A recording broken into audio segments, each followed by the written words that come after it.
Ron DeSantis just went on the Piers Morgan show in an interview that I highly recommend that you check out because I think it's important for you to hear some of the things Ron DeSantis said. There's a couple of viral moments that stuck out to me that I wanted to share with you. And the first one is an argument for a 2024 presidential run for Ron DeSantis and why he deserves to be voted for. As we just got off the heels of speaking about Cohen and the fact that Trump had this bad habit of surrounding himself with people that didn't really have his best interests in their heart and mind.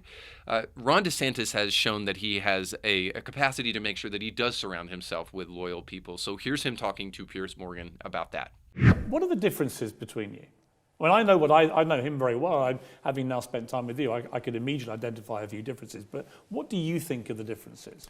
Well, I mean, I think there's a few things. I mean, obviously, the approach to COVID was different. I mean, I would have fired somebody like Fauci. I think that he got way too big for his britches, and I think he did a lot of damage. I also think just in terms of my approach to leadership, I get personnel in the government who have the agenda of the people and share our agenda. If you bring your own agenda in, you're gone. We're just not going to have that. So the way we run the government, I think, is no daily drama, focus on the big picture, and put points on the board. And I think that that's something that's very important. Now, Trump undeniably had one of the leakiest cabinets, I think, in presidential history, as far as I can tell. There were disloyal people all around him on a regular basis. And he elevated people like Fauci, who didn't have the best interests of the American people in mind, and all sorts of others. He did a really poor job of actually putting the right people in the right place and not getting rid of deep state actors who only wanted to further political agenda, but rather than actually do what was in the best interests of the people. And Ron DeSantis has a clear-cut, history of doing this. So early on in the 2016 run for Trump, we heard these arguments like Trump is going to put the right people in the right place. He may not know anything about politics, but he knows a lot about business. So he can get those best people, the ones who are, captains of industry, to look into these specific places that demand kind of the expertise, and he can just get those tasks going and put the right people in the right place. But of course, that didn't really seem to happen. That did happen with DeSantis, and it continues to happen.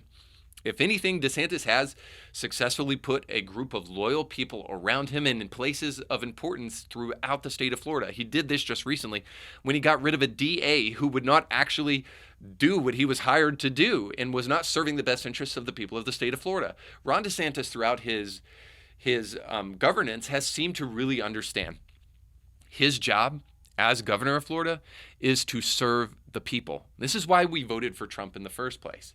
So I want to make this argument as we kind of jump into the next, in this next kind of viral clip that we see in the Piers Morgan interview with Ron DeSantis, and that is this, that we forget, and I find it very convenient that not many people talk about that elections are almost always the lesser of two evils. You usually never vote for the guy, the person we really want in office because we believe in him and because we know he's going to be a great leader. He's moral, he's pure, he's good, he's kind. It's almost never what we're arguing, and that's not what we argued with Trump. We forget this a lot.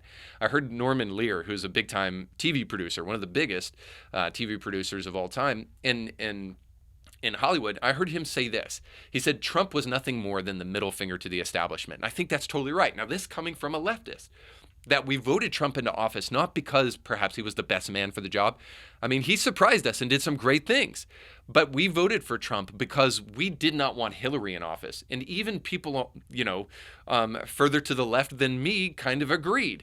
Like if there was a worse candidate that the Democrats could have put up, we didn't know who that was. They put the worst candidate up in 2016, and that's very much the reason Donald Trump won, because they're like, hey, listen, we want to drain the swamp. We don't know if Trump can do it, but we know what the swamp looks like. It looks like Hillary Clinton. We don't want her in office. And so people voted Trump into office. And that's, in my mind, what 2016 was really all about. But I don't want that to put us in the place where we think that moral leaders don't exist, or that if we found a moral leader, that we shouldn't be interested in putting him or him in a position to succeed. And that's just what we see in a viral moment on Piers Morgan's interview with Ron DeSantis. So here's that.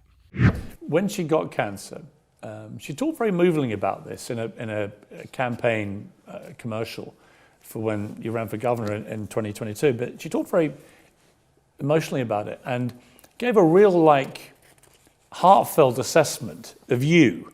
And I don't want to, bring your blushes here, but she said, when I was diagnosed with cancer and I was facing the battle for my life, he was the dad who took care of my children when I couldn't. He was there to pick me off the ground when I literally couldn't stand. He was there to fight for me when I didn't have the strength to fight for myself. When you watch that, because I don't think you'd seen it before it went out, No. right? And you see your wife crying as she pays that kind of tribute to you, what did that make you feel? Well, look, for sickness and in health, good times and bad. I mean, that's the job of a spouse.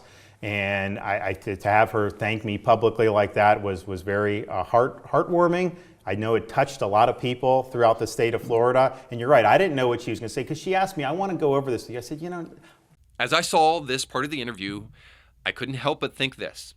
While Ron DeSantis sits beside his wife while she's going through breast cancer, Donald Trump is soliciting prostitutes. Now, I don't know this to be true. I'm not trying to say I have like some infinite knowledge that the Stormy Daniels thing took place. I just know this, and I think you do too, if you'll be honest. Donald Trump is not the bastion of morality. Donald Trump is not somebody who really cares about marital vows. Now, this argument was made on the left and said, how can you Christians vote for him? Trump's not moral. How can you want him to be the president? Well, Hillary Clinton was talking about aborting babies all the way up until the magical vaginal canal produced that child. So I don't think you can say Hillary Clinton is moral in any shape, way, or fashion either. And so in 2016, the clear-cut more moral case among these lesser of two evils was Donald Trump. And I'm still making that same argument today, that if we can find a moral leader, that we do want to vote for that person. We're not deceived. We're not confused about the fact that very often those moral leaders disappoint and that Washington has a way of bringing out the worst in people. But for that very same reason, we want somebody in office who actually has a strong moral compass.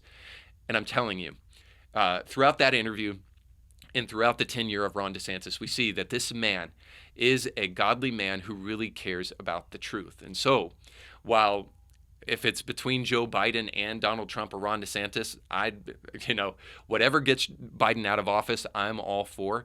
But if it's between just Donald Trump and Ron DeSantis, I think we have a clear-cut case in terms of who is going to be the greater moral authority in the midst of incredible corruption where politicians continually forget what they're actually in Washington to do. So you just got done watching a small excerpt of a much larger episode. You can find the link to that full episode down below in the description of this video. So you definitely want to check that out, because if you like that clip, you'll like the much larger episode. And while you're at it, don't forget to like, share, and subscribe, and click that little bell to be notified when great new episodes of Indie Thinker come your way. Thanks for watching.